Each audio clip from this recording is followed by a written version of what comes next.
orang servis senapan ya, karena orang awam ya datang ke toko servis, buset ini mas sepele, itu paling spare partnya 10.000 gitu, dicas 300, 400 kan orang yang nggak ngerti kan. Dan saya sering banget kayak gitu.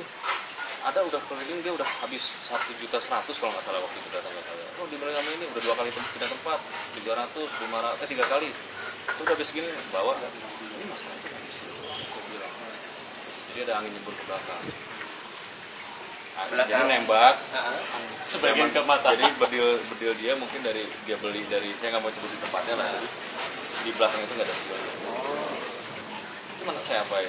Udah mana ini? Saya bor, saya milling, saya ukur, udah pasang siul, tetap beres kan? Itu berapa nih? Alat ada apa-apa. Dan itu yang sering banget tuh teman-teman ngejeritnya karena dimanfaatin. Kesempatan kan ke situ itu dianggap mahal, jadi servisnya mahal. Dan saya marah maunya customer bisa servis sendiri. Makanya kan tempatnya gini, ada pro kontra memang gitu. Senapan saya dianggap terlalu sederhana. Senapan mas sederhana, gampang gitu, kayak nggak punya engineer-nya, nggak bisa mikir. Tapi di sisi lain, ya kalau masalahnya di Papua ribet, orang Papua terus gimana mau kirim ke sini 1 juta ngirim senapan, bolak-baliknya udah berapa? Tapi kalau dibikin simple, kan pakai WA sekarang udah keren, kan udah canggih. Video call atau telepon kita pandu, dia bongkar sendiri, pasang, kita kirimin spare partnya nih ke sana. Terus paling cuma berapa puluh ribu kan dia kirimnya, nggak sampai jutaan gitu. Dia pasang, nggak ada masalah. Justru itu yang saya pengen. Makanya bedil-bedil kita kan kebanyakan dipakainya bukan lapangan tembak. Jadi kampung-kampung, tak berburu. Ya pokoknya di kampung-kampung lah paling banyak tuh data kita tuh di kampung-kampung. Dan mereka senangnya ketika ada masalah cukup telepon kita, dipandu. Kalau bisa masih dipandu. Gimana kalau enggak misalnya, oh ini spare partnya rusak, kira-kira selesai.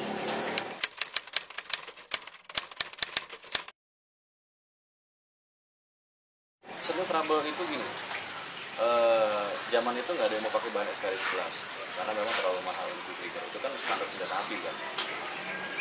Trigger ini kan gesekannya sering. Ngapain kita pakai yang murah bahannya? Karena kalau terjadi masalah kita juga pasti akan repot. Nah kalau saya mikirnya daripada saya pusing sama servis, saya mendingan dipusingin sama jualan, sama produksi.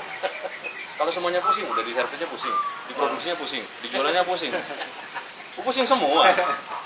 Jadi saya harus milih kan? Servisnya nggak boleh pusing.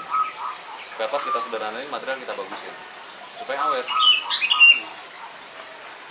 Udah, jadi sekarang hampir rata-rata trouble-nya, biasanya trouble yang di kita itu rata-rata karena kesalahan pengguna. Kayak gini, dia ngancangin. Udah kayak ngancangin minutan motor, kenceng, dol. Banget gitu. Nah, itu kan nggak perlu. Kalau cuman, apa namanya, housing trigger aja sih. Nah sering yang kayak gitu, sering dapat kesini, wah dol, kita beli. Udah sering oprek. Atau sering oprek bisa, sering oprek dan gini, beratnya, sebenarnya ada triknya. Kalau masukin ke itu jangan pakai kunci, pakai tangan dulu, kasih pelumas pakai tangan. Masuknya ada enak baru dikunci, pakai kunci. Nah pemula begitu masuk itu langsung dipasang kunci. Dia kan nggak bisa ngerasain itu serat atau enggak. Kalau terus aja aja. bahaya, cuma rusak beratnya. Ya beratnya kebanyakan rusak.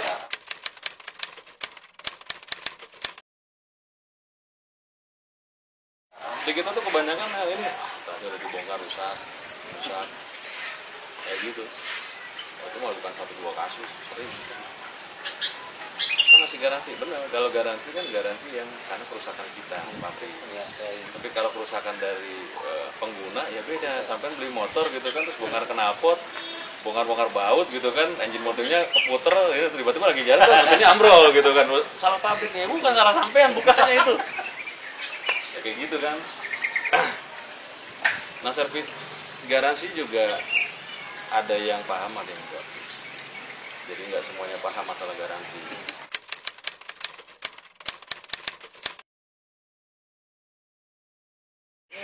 Nah, hammer gini. Hammer itu jadi jatuhnya itu produksi sekitar September sampai antara Agustus akhir, September sampai Oktober sorry. 2 bulan itu. Nah, itu kan apa itu?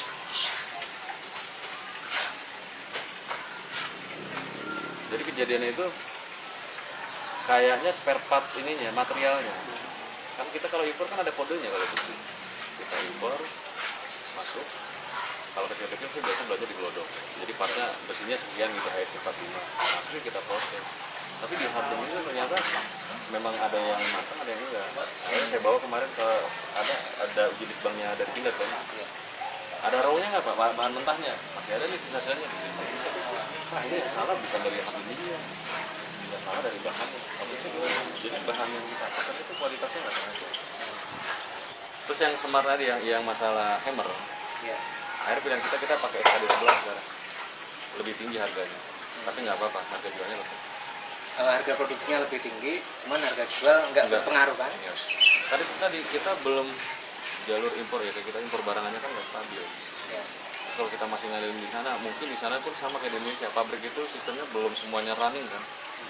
Artinya bukan cuma pabriknya, pasti ada kendala di distribusinya dari jalur hulu ke hilirnya, dari pengadaan bahan bakunya, pasti kesendat semua nih. Bisa jadi mereka dikejar target, tapi bahan bakunya itu yang ada aja yang udah diproduksi. Kita menghindari itu, jadi pilihannya udah pakai SKD 11 yang udah teruji. Dan memang itu kan pabrikan gede banget di Indonesia, di Jermannya. Solusinya cuma itu, karena kalau enggak nanti kita trial error lagi. Malah biaya lagi. Bukan, kalau saya biayanya nggak ini, yang saya itu customer dikorbanin itu. Ya.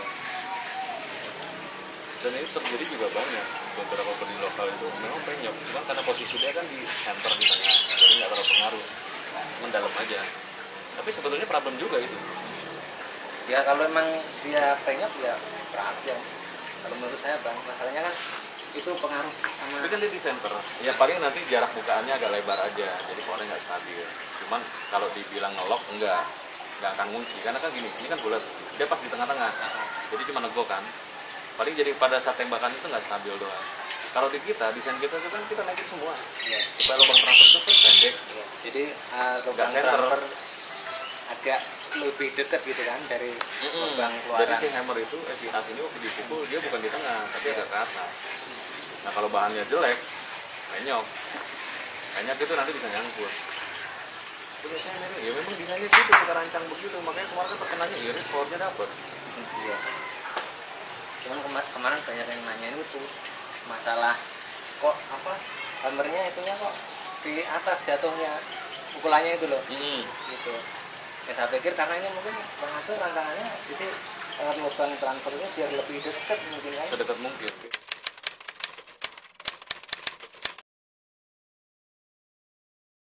Bedanya antara senjata api sama senapan angin. Kan pertama beda dari sumber powernya. Yang satu dari mesin, satu lagi dari angin. Ya. Terus angin, orang sering itu salah ya. Saya dapat 100 PPI dapat sekian tembakan. Gitu. Itu bukan barometer ukur. Itu bukan barometer ukur. Yang dihitung itu bukan jumlah tekanannya yang turun. Gitu. Jadi hitungannya tuh bisa bias. Main sumpit kan. Sumpit itu kalau misalnya gini, kita kembungin pipi ya, jadi volumenya banyak nih. Kalau kita volumenya penuh gitu. Tapi kita nitnya gini, seisi paru-parumu keluar semua itu, bisa 1,5 liter. Paling kurang kan? Cuman 1.500 cc berarti, 1,5 liter. Ini kan kapasitas paru-paru manusia kan segitu.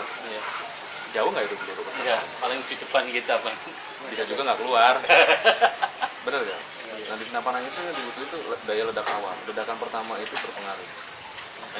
Keluarnya nggak banyak dong. Bisa jauh. Makin jauh. Tapi yang keluar banyak ya volumenya. Ini bicara volume sama tekanan beda ya? Iya. Volume itu jumlah. Kayak tadi misalnya 1,5 liter keluar. Yang ini cuma keluar segelas gitu. Tapi kok bisa jauh ya? Karena dia pada yang dibutuhin itu daya ledak awal. Nah daya ledak awal itu harus spontan. Dia kalau bisa nggak ada delay.